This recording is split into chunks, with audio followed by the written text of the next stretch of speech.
naman po si Attorney A. Erwin Bautista ng US Visa Q&A or Question and Answers. Ang topic po natin ngayon ay US Visa Integrity Fee.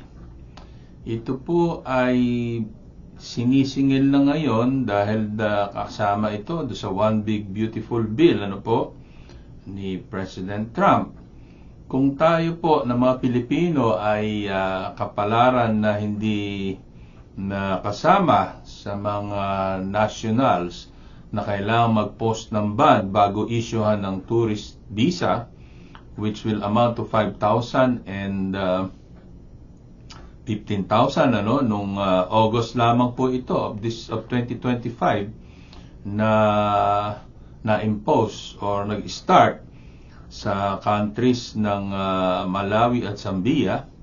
Ngayon po ang mga Filipino tourist or any tourist na citizen ng kahit anong bansa na hindi kasama sa visa waiver program ay magbabayad ng $250 as integrity fee. Sino po ba ang sakop nito? Foreign travelers from countries not on the US visa waiver program list will need to pay. So ang Philippines, wala po tayo sa US visa waiver program. Kailangan po natin ng visa para makatravel sa Amerika. This includes many tourists, students, and workers. Yan pong H1B, H4, kasama po yan sa magbabayad ng $250. At ang exempt lamang nga po ay yung mga citizens of visa waiver program countries such as most European countries, tsaka yung visitors from Canada. So ano po ba yung mahalagang components nitong integrity fee na ito?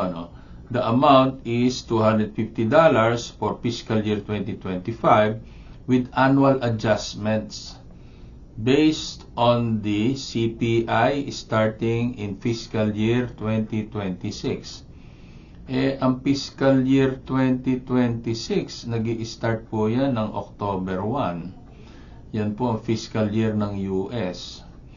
So, ang purpose nito, it is intended as a compliance security deposit to incentivize visitors to adhere to visa terms. At meron naman itong refundability.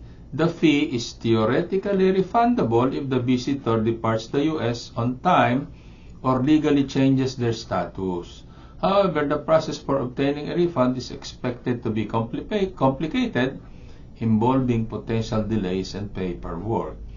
So, mas mura po itong dihamak doon sa 5,000 to 15,000 na bond na i-require sa mga nationals na palaging hindi umuwi kapag nakarating na ng Amerika. So far ay hindi pa kasali ang Philippines dito.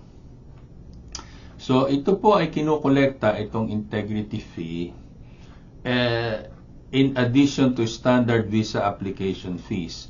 So kapag i-issuehan na kayo ng visa, re-require na kayo magbayad dito. So, this fee is collected at the stage of visa issuance.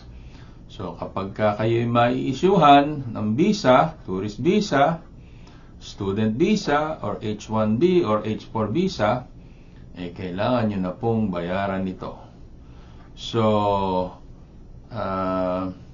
ito po ang tinatawag na integrity fee na $250 at ito po ay tataas taon-taon based on the CPI or Consumer Price Index. So, yan po ang ating news for today. Magandang balita ito kung may issuehan ka ng visa. So, hindi magandang balita ito kapag hindi ka ma-issuehan ng visa. Kasi, hindi ka na nga na-issuehan ng visa. Although you are willing to pay the $250, so, kailangan, unang-una, mag-qualify muna sa tourist visa. And we have discussed the number one requirement for a tourist visa. We have an episode on that. Look for it. para ma-satisfy ninyo yung requirement ng tourist visa, requirement to be issued a tourist visa. So, alamin po ninyo yon. So, for today, integrity fee na $250 ang sisingilin sa mga i-issuehan ng tourist visa, student visa, H-1B visa at H-4 visa. So, refundable po yan pagka na-meet nyo na yung conditions ng issuance ng tourist visa ninyo, F-1 visa or H-1B or H-4. Ibig sabihin, kapag kayo ay bumalik na sa country of origin nyo or kabutihang palad kayo nakapag-adjust ng status. So, yan po ang bagong fee na sisingilin do sa mga mai-issuehan ng tourist visa. So, again, this is Attorney A. Erwin Bautista. Kayo po ay nakikinig or nanonood ng US Visa Q&A. Tayo po ay napapakinggan din sa radiophilm.com, RADYO philm.com at sa Flash TV. Salamat po sa panonood at sana po ay mag-subscribe kayo, mag-like at mag-share. Salamat po ng marami.